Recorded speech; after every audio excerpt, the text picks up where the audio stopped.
Today I am going to talk to you about Facebook jail. It's a subject that I can certainly relate to, having just been let out of jail myself a couple of days ago, and it was a real pain being there. So that basically resulted in me having a look at why it might be that I was put in jail, what terrible infringement, what terrible crime I committed. And I thought it would be a really good topic to share with you guys so that you can avoid this happening to you.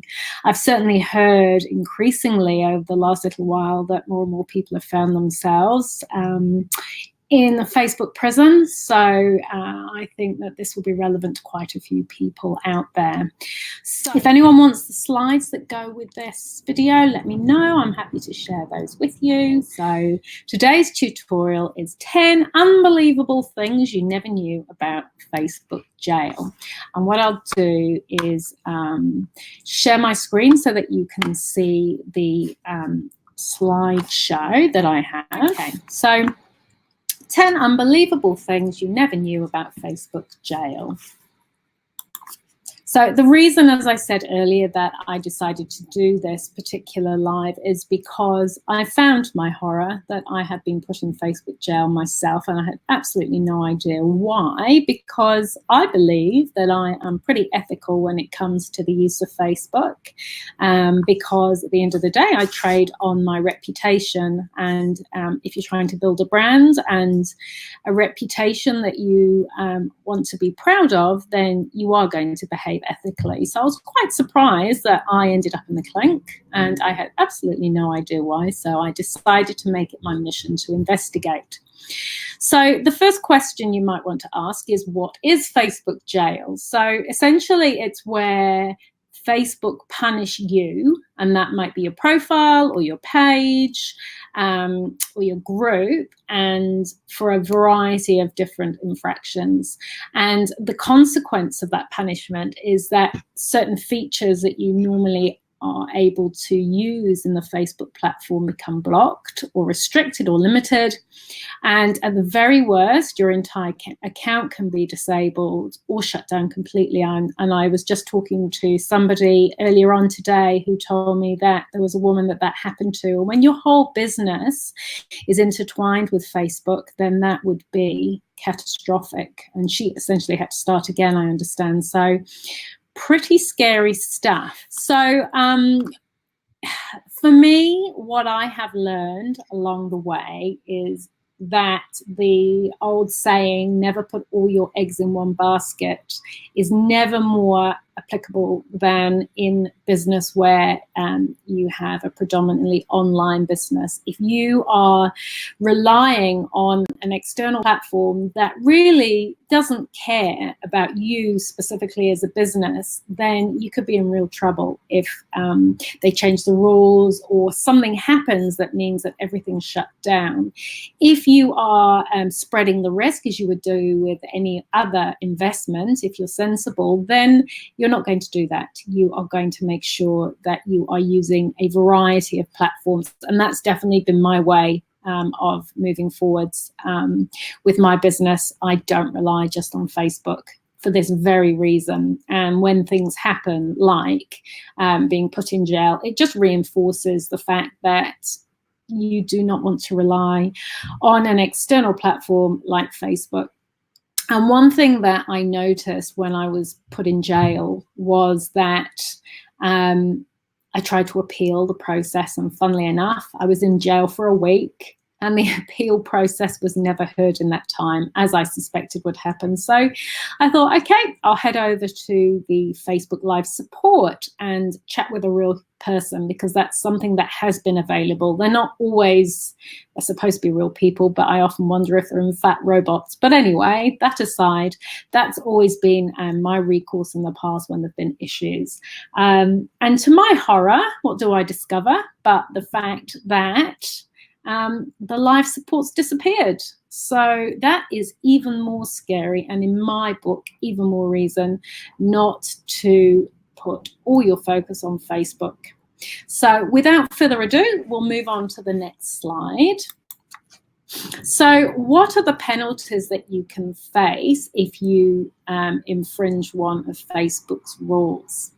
Well, those penalties can include certain features being blocked. So not this time around, but the last time that I obviously did something that Facebook considered wrong, it actually turned out to be a false positive, was the way they termed it. I'd done absolutely nothing wrong, but they prevented me from adding any links anywhere, even on my own page or in my own group. So that sucked. And fortunately then, Facebook live chat support was available, and I was able to speak to a sensible person who found out the problem and unblocked me.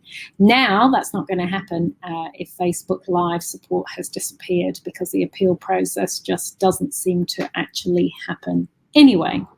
So that's one thing that can happen. The worst that can happen is that your entire account is disabled or shut down, which if Facebook is your only platform that you're relying on for your business, is catastrophic. They can also reduce visibility of your posts on users' news feeds as well. Now, that may be a Facebook jail penalty, but it's also happening without people knowing it. If you're doing things that Facebook don't like, but it doesn't actually infringe one of their rules, then you can find that your visibility of posts is reduced and you're not seen on newsfeeds. So you can be creating content to your heart's desire and think that it's being seen by people, but in fact it isn't. And there's a lot of hidden rules that Facebook don't tell you about, and they don't tell you that you've breached them. They just quietly reduce your reach. And I did a great live with guest speaker Jennifer Keeling-Byrne about this. If you want to go back into the group or onto my page, you'll find that in the archives. And that really does make for some very, very interesting reading. Hi, Jeff. Welcome. Lovely to have you with us as always. So these are the rules that they tell you about. There are also lots of secret rules they don't tell you about that you can also breach. So do check that video out, because it does tell you a lot of very interesting information as well.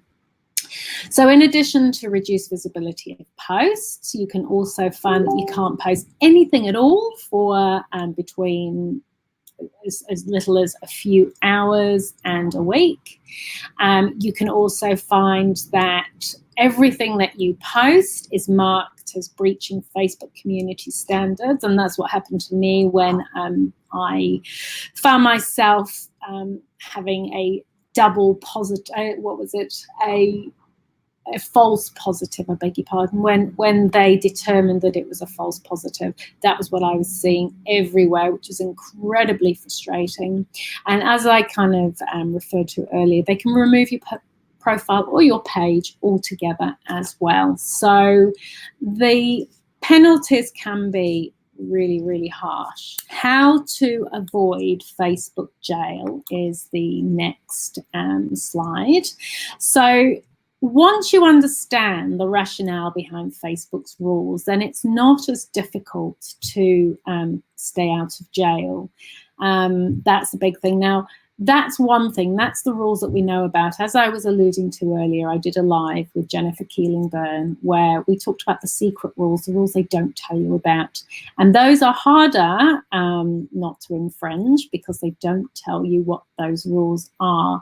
But this particular lady, a photographer, talented photographer, made it her mission to figure out what the hidden rules were. And she did really well at using them to her advantage. So I really do recommend finding that particular video in the archives. And what I might actually do is link back to it in the comments after the live, so that you can find where that post is and watch it, because it's well worth watching. Okay, so moving on to the next slide. So how to avoid Facebook jail. This should actually be number 1, but that's all right. Pause between posts. So this is what landed me in jail. My usual way of doing things is that I will create a post, or my VA will create one of her beautiful graphics, and she'll put it on my Facebook page, and she'll put it on my group, and then I share those to my profile and to my Facebook stories. Thanks for having me, Adania says. It's my absolute pleasure to have you.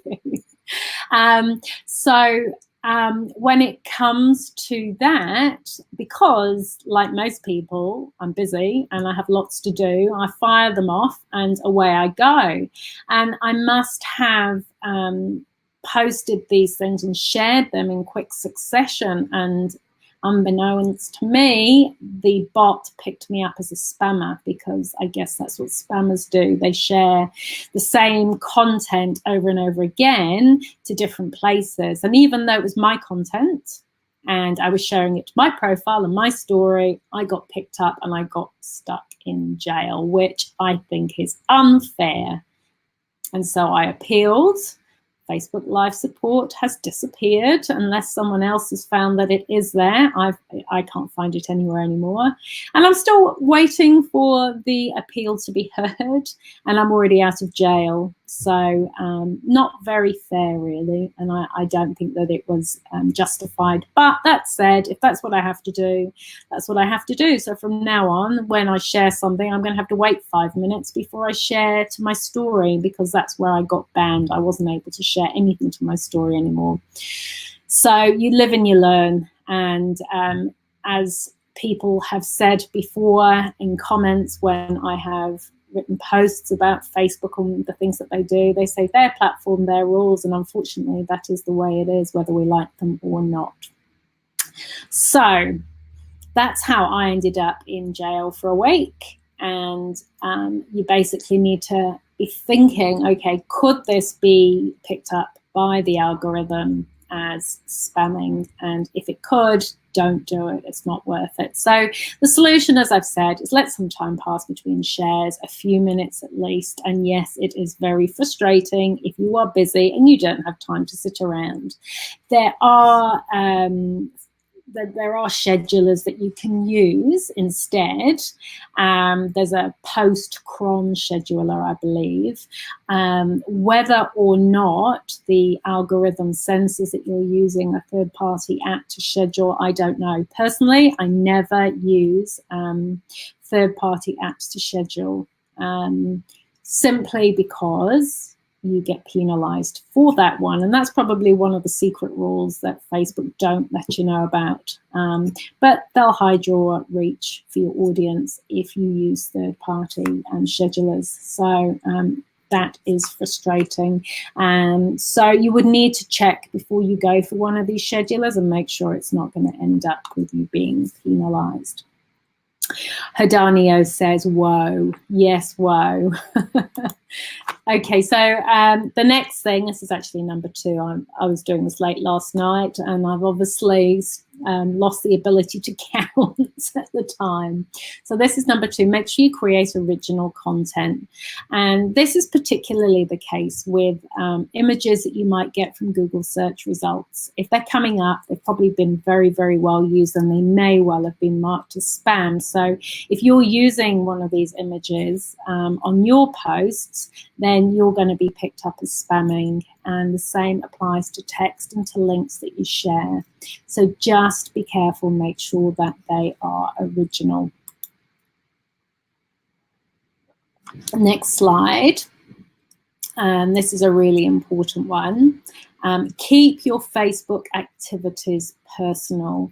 This is the underlying rule, the rule that underpins a lot of the rules that you can actually infringe. So if you think, am I behaving in a way that a personal Facebook profile would behave, then you're probably not going to go far wrong. So I've broken this particular heading down into a number of rules. So rule number 1, and this to me is a big one and makes complete sense. Don't friend request random people. Don't send off a million, and I'm exaggerating, requests to people just to grow your friends list. the bot issue aside, the fact that you may appear to be a spam bot aside, it's just not cool. And I know that I personally, if I get a friend request and I have the time, they tend to bank up. But I will actually have a look quite often at the friend list. And what you see is that people that are just trying to kind of friend harvest and get their friend list numbers as high as possible, they all have the same people in their lists, and you kind of end up, and I know this may not sound that great, but you end up being able to see who are quality relevant connections and who are just friend request harvesters, and the same names pop up time and again. And if I see a whole load of those friends in the list of the person who's asking to be my friend, I will just delete the request and I won't accept them. So it actually affects your reputation if you're doing that. But that aside, Facebook doesn't like it either.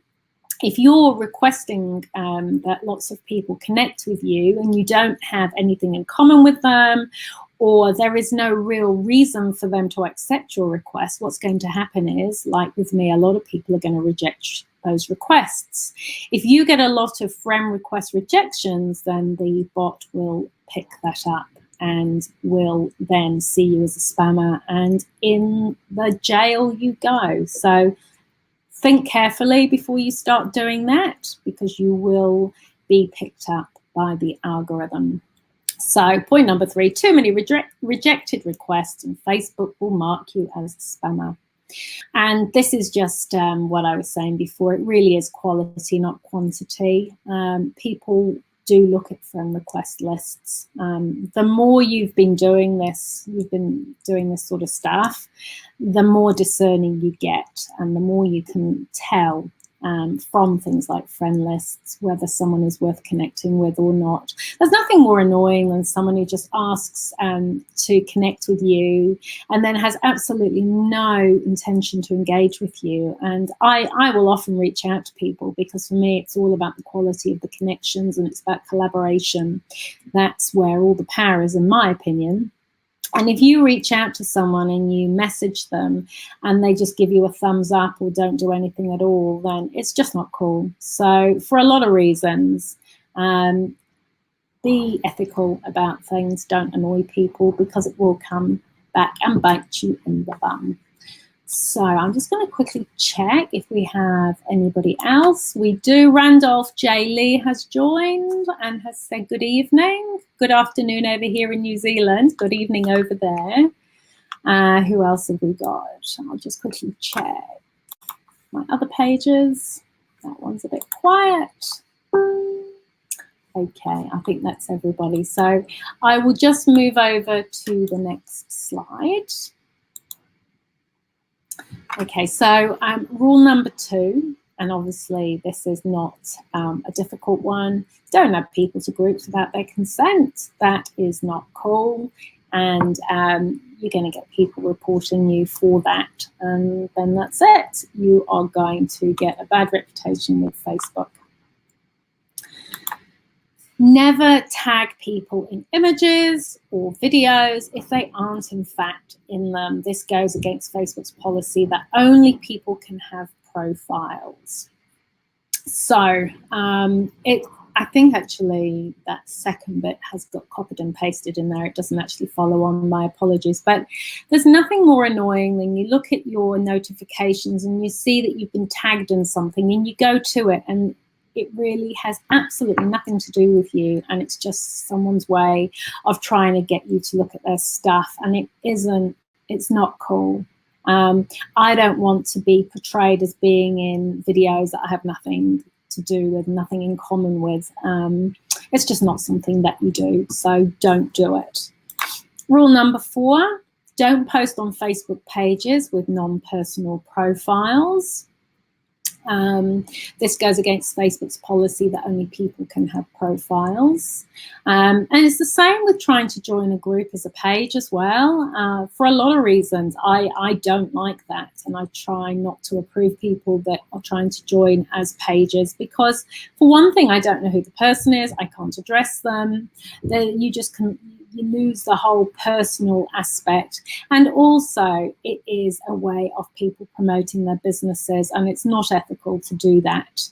So if you're going to be in somebody's group, have the respect to abide by the rules and don't try to promote yourself, because that's just not ethical at all. So every single person is allowed to have one Facebook profile, only one, and then you use that profile to create your various pages for your business and your groups and everything else, and the different emails that you want to have connected to those, and that's cool, but you need to use them appropriately.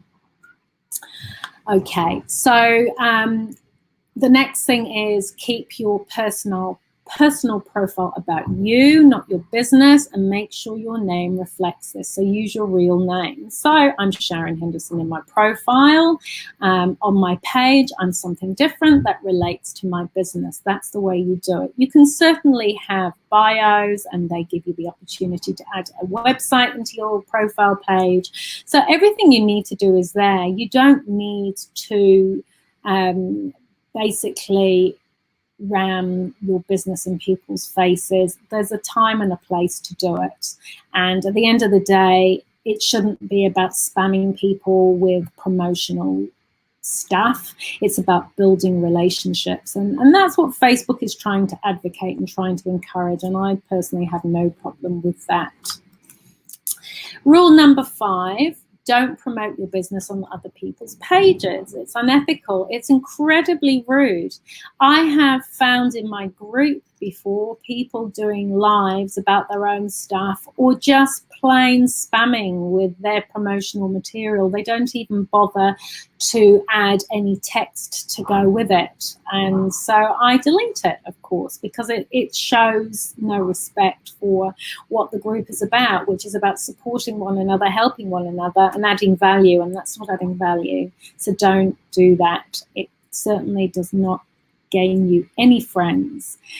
And and that promotion is as a post and as a comment. It's just not cool. On the other hand, if someone's asking for something, then to respond in a way that adds value and helps is fine if that's relevant to your particular business. That's absolutely fine. But I think it's easy to figure out the difference between the two and to do the right thing.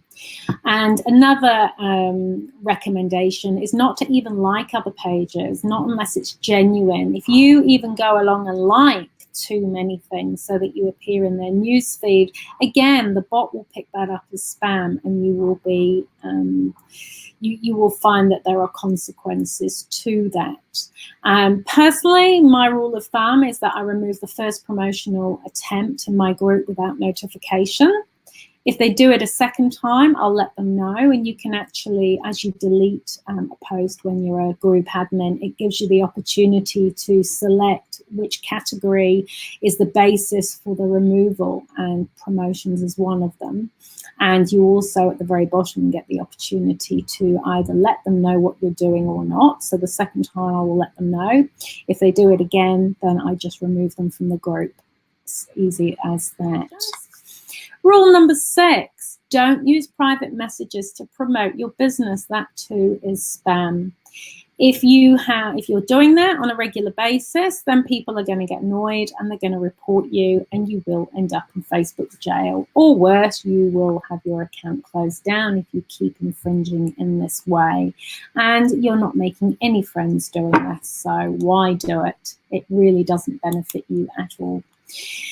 This one is a big one. Watch out for saboteurs. If you're doing really well, you're behaving ethically, your brand is awesome, you're making great connections, you're writing amazing posts, then there are other people out there who are unscrupulous competitors who can actually report you without any substance to the report, and that really, really sucks if people do that, and it does happen, and shame on them.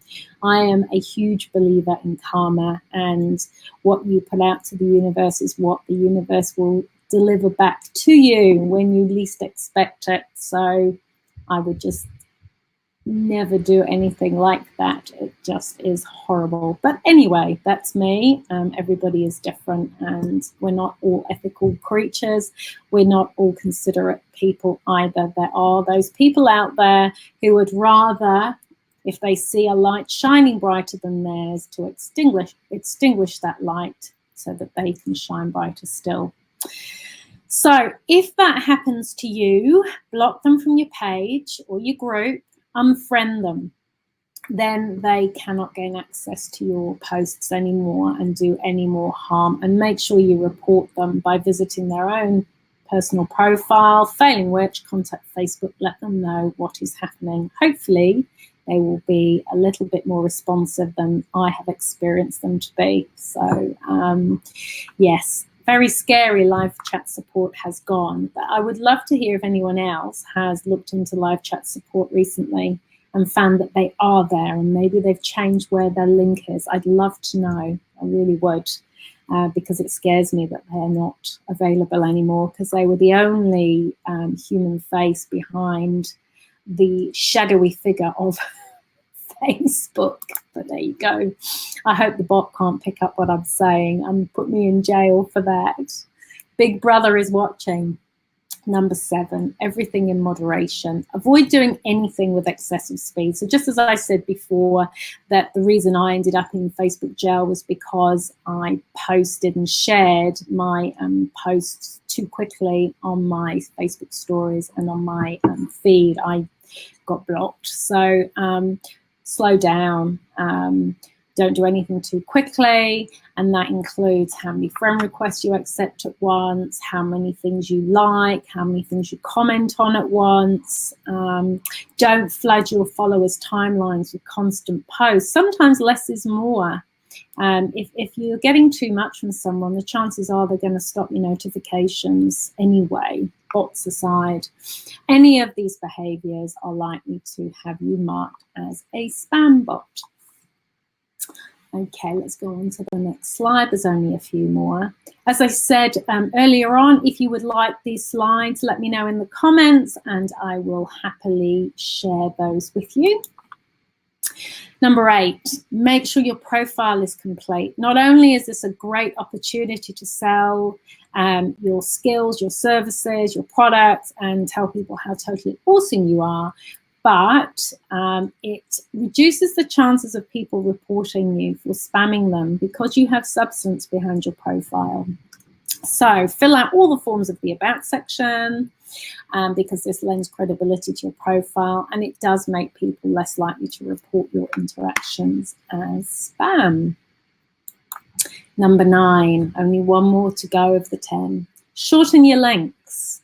So if you are posting the same full link multiple times on multiple pages, which you can be doing for genuine ethical reasons, you can still be picked up by the algorithm and marked as spam. So you can avoid this by using a link shortener, and I've listed a few here for you. So we have Link Wizard, inkw.co, which is the one I use, which I love because it's got so many cool features, and I have done a live on this before for you guys, so let me know if you want me to reshare the link to that and I can do so. You've got Google's goo.gl, which is another link shortener, and you've got Bitly as well, and a lot of people use Bitly, but I personally would discourage using this one, and that's because the .ly tells you that it originates in the Lebanon. And for political reasons, a lot of countries block things that come from Lebanon, which means that if you're using this link shortener, it may not always work. And I learned the hard way when I took out a solo ad and I used a Bitly link. And then afterwards I thought, I should just test this link and make sure it's working. And I tested it, and to my horror, 50% of the time it took. I must apologize if the audio has decreased. I will try and sit a bit closer to my laptop and talk a little bit louder, and hopefully you can still hear me. So A lot of people use Bitly. It's a very common one. Personally, I wouldn't, for the reasons that I've outlined. There's another one as well for WordPress people, jetpackswp.me. You can also use that one. I, again, don't tend to use Jetpack. We're on WordPress techie stuff now, but I find it's a bit bloated. It has a lot of features in there you might not necessarily need. It can slow your website down. So I don't use Jetpack, but if you do, they have a shortener there that you can also use. Okay, we're on the last one, false positive blacklisting, which, as I mentioned earlier, this happened to me. Every time I posted anything, it was blocked, and I received a message that my post breached Facebook community standards. Which was bizarre because all I was doing was writing quality posts. I was unable to add any links whatsoever, which was incredibly frustrating. I was having to put DOT for dot and then com. It was about the only way I could get around it. And that was the same for posts or comments, even in my own group or on my own page. I did appeal, and I don't believe that appeal was ever heard, but they did have Facebook live chat there. And again, the question to anyone out there, where has Facebook live chat gone? If it still exists, but it's in a different location, I would really, really like to know. Let me know in the comments. And that brings us to the very end slide, which we have here. So thank you all for tuning in. If you found this helpful, please comment, let me know. As I said before, the more interactions we have, the greater the reach and the more value we can share on the internet. If you're not a group member, if you're watching this live on my page or on my profile, then you can click on the link there to sign up for the group. Or you can just look up KEM WordPress Community on Facebook in groups. That's KEM WordPress Community.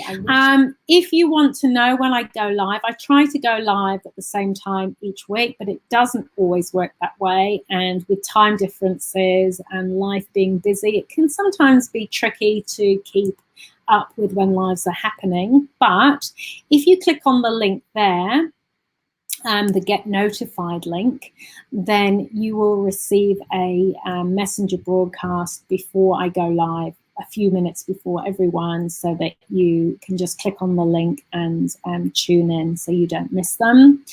And if you would like to snag any freebies, and I've got some beautiful Canva templates for social media, if you would like those. If you would like to book a free discovery call, or you want to read my blog, or there's a whole heap of other options there, then you have the link down there, Linktree. That's linktr.ee/Sharon Henderson. And there's a whole heap of different options there you can choose from. So that is the end of the live. That's the last slide. As I said earlier, if you would like the slides, then let me know, and I will be happy to share those with you by Google Drive link, because it's quite a big file. Hopefully the live will just give you some insights into the rationale behind the rules and help you stay out of jail and be just visiting others, hopefully, as you do in Monopoly. Thank you all so much for tuning in. Next week, we have a treat for you. We've got a guest speaker, so more on that coming very soon. Have a wonderful rest of the week. I hope the weather is better where you are than it is here. I am so sick of the rain. We're in spring. When's summer coming? Take care, everyone, and I will see you all next week. See you then. Bye-bye.